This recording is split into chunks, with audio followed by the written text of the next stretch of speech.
Hello to everyone out there. I'm the Junkman, toy collector. Started buying toys in the 70s as a kid. Started collecting toys in the 90s. Started making YouTube videos about toy collecting about 5 years ago. And today we're going to look at scenes from television and movies of toy collectors and give you my thoughts on it.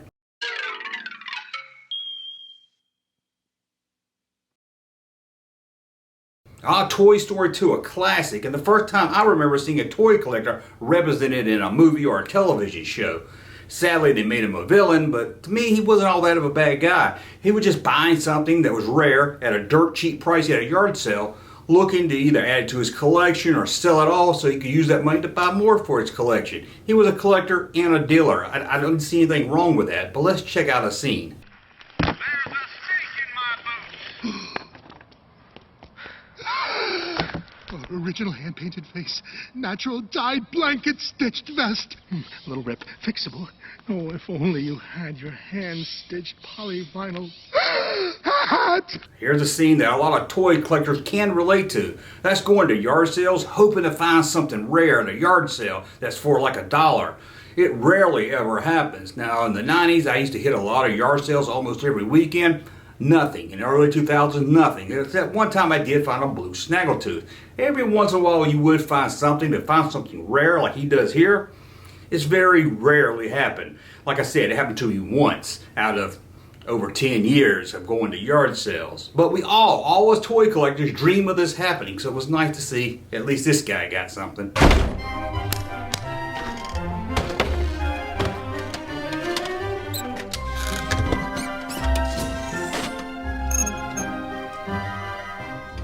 Oh, the toy cleaner. I love this scene in the movie.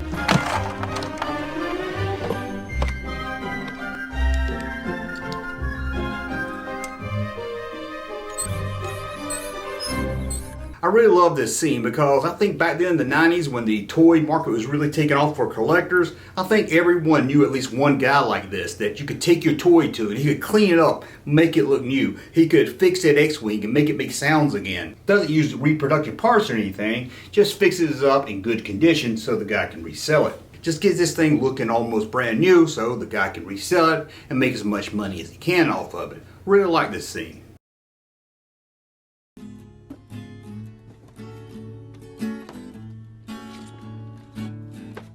The 40-Year-Old Virgin. Now I like this movie, but I also can see some faults with it because they make the virgin a toy collector. They said, hey, let's get a 40-year-old that's still a virgin. He's got to be somebody that collects toys and into sci-fi movies and everything. It's just so cliche, a stereotype of toy collector, so not really a fan of it. But overall, it's a very funny movie. Let's take a look at a scene from it.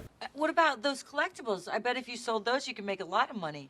I just sold a guy's G.I. Joe for $1,000. Really? Do you have any of those? Yeah.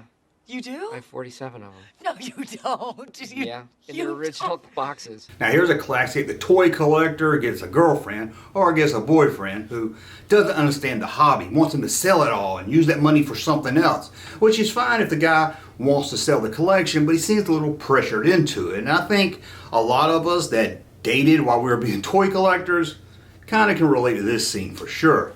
Now let's check out some of the toys he has that he's gonna sell. I see a lot of 90s and 2000 toys here. It looks like what you would find at a toy store when this movie was being made. Nothing extremely rare here yet. And it's odd that he's selling all his toy collections to open up this like a Circuit City, like a local Circuit City type store, which, you know, all of them went out of business probably a few years after this movie was being made. So wasn't a very good investment. He should have held on to his toys, I guess. But let's see what else he's got. Atomic Robot Man. Now this toy was first released in the 1940s, but this doesn't look like a 1940s box. This doesn't look like the original 1940 ones. They did re-release this in 1997, but that box doesn't look like the 1997 box either, but maybe they made the box to sell for this movie. Either way, if it's the 1941, it is worth a lot of money, but I don't think it is by looking at the box and everything. I don't even think it's the 1997 one that's worth maybe about $30, $40. So I'm not really sure what this one's worth or which one it is.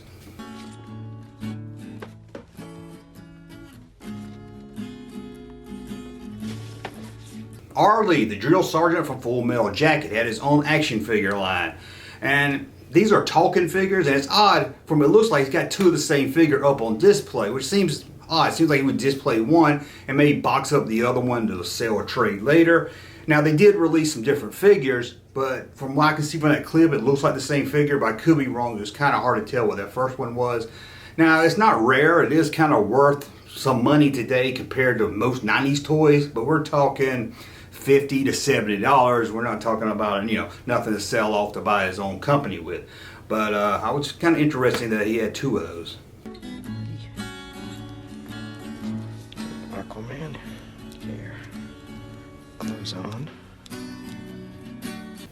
Ah, the Mego Aquaman figure. Now, I noticed something about watching this clip, that he has the rarest of the two. There was two variations. One had an A on the belt buckle, one didn't. This one doesn't have it. Normally, the one with the A, the normal one sells for a few $100s. So you might be able to get a little bit more for this one, but I wouldn't say nothing much more. Let's say if he can sell the one with the A for $300, he might get $400 to $500 for this one here. Let's check out another scene.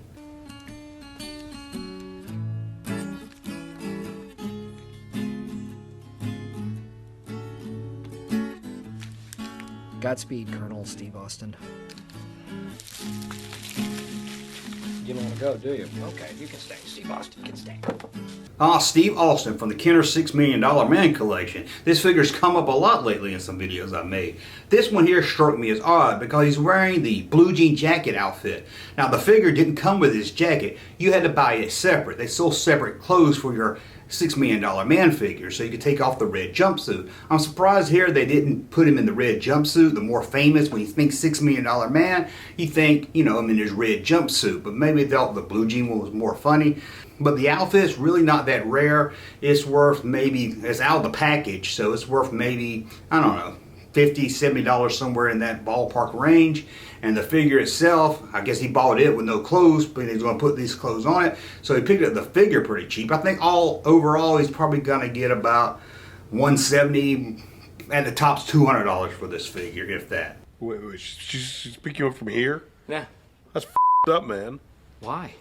Why? Seriously. I mean, look at this place, man.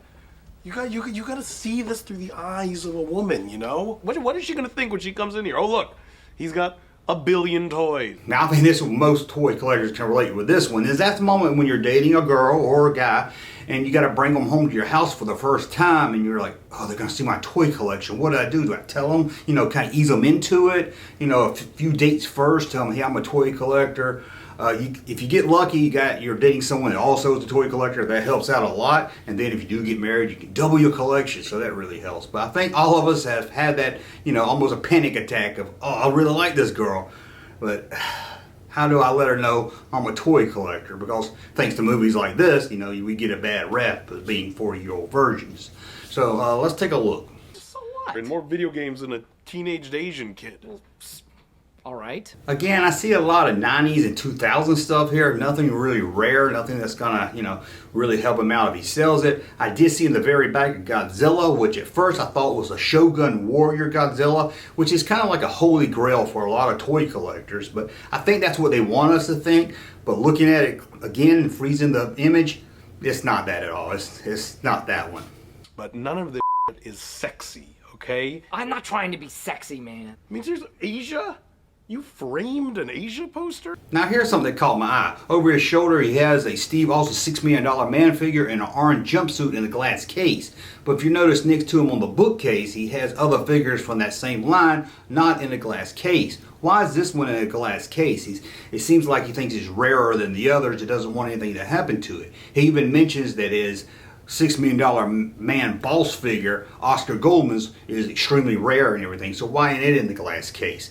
And this one here is just another orange jumpsuit where you have to buy the clothes separate and put it on your figure. It's not really worth anything really that special. Again, you can pick up the outfit, $50, $60. You can find a Steve Austin $6 Million Man figure with no clothes, so you can put the clothes on it. Pretty cheap, $30, $40 sometime. So I don't know why this one's in a glass case, but the other one's not. And let's talk about that Oscar Goldman. Is that the $6 Million Man's boss? It's Oscar Goldman.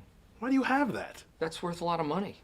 That's much more valuable than Steve Austin. Steve Austin's boss, Oscar Goldman, he acts like it's the rare figure of the line. Like, oh my God, can you believe I got this one? It's really not that rare for the toy line. Now, if it was boxed, I could see maybe, hey, it's still in the box, it's worth a lot more. But we're talking loose, and it looks like right there he doesn't have all the accessories for it unless he has it put up somewhere else.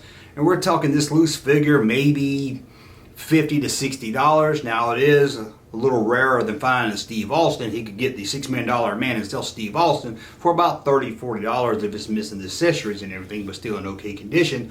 So it is worth a lot more, but not a lot more like he's acting like. Hey, how's it going? Hey, how you doing today? So what do we got? Well, we have the original box and everything else with the Empire Strikes Back candy dispenser. Pawn Stars here. Let's see if we got a good deal here. Now, this is a box of candy that was released in 1980. They were kind of trying to compete with Pez. It was kind of like little characters' heads. And this was Series 2. It was, I believe, 2-1B, Bosk, Yoda, and I think there's one more to sleep in my mind right now.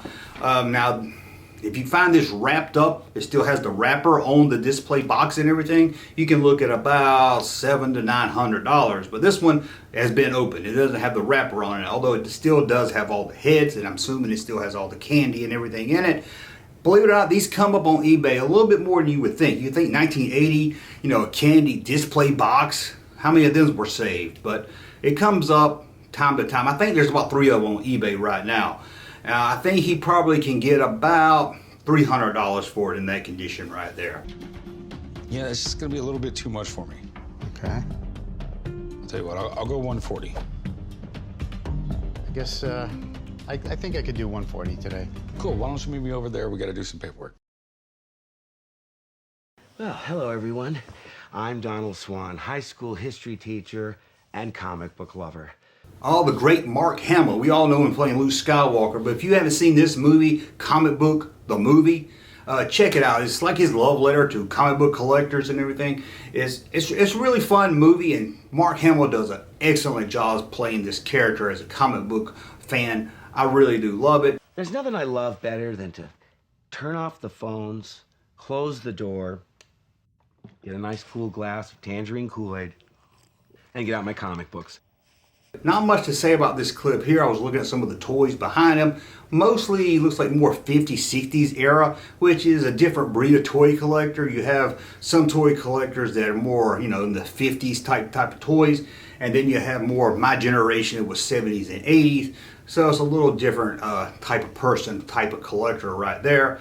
The thing I did see interesting is that he had a Joker from the Batman animated show up there on his shelf. Which I guess is kind of like an Easter egg nod to Mark Hamill as he did the voice for the Joker. So nice little touch right there. They finally got it right with Spider-Man, but that's the exception. Yeah, but still, the digital stuff looks so fake, though. Do you think so? It looks like a video game? Every once in a while, it's got that. Yeah.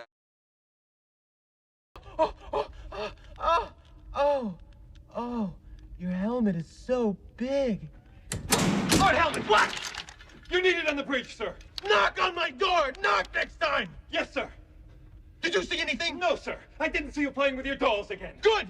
You got to lock your door when you play with your toys. I think we've all learned that the hard way. But a funny scene from Spaceballs, and actually those figures from the movie, the actual props from the movie, are in a collection by Gus Lopez, a big famous Star Wars collector. This guy has a lot of stuff, and he has at least 3 of them that he actually got on one of those movie prop auction sites. The other ones from the set are kind of missing. We don't know what happened to them, but luckily he got these 3, so they're in good hands today. You're kidding. I don't even believe you have something like this. I've never seen one in person. Okay. Holy shit. This is something that definitely wasn't made, and I can tell you it wasn't made, and you shouldn't have it, but I'm glad you do. I know what it is, but I have no idea how much it's worth. Do you have the missile? Yes, I believe it's in come with there. a missile. Wow.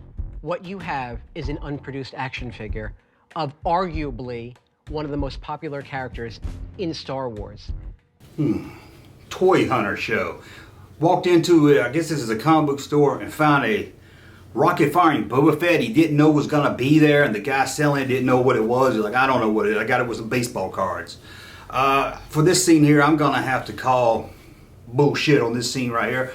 First thing I noticed is that when he takes the figure out of the bag, the rocket falls out of it. Yeah, the rocket falls out of it, but then moments later, he's like, hey, do you have the rocket? And it's all wrapped up really tight. That's my first warning sign that something isn't right about this scene here. I'll show you what I'm talking about. Okay. This is something. Do you have the missile? Yes, I believe it's in It should come with there. a missile. Wow.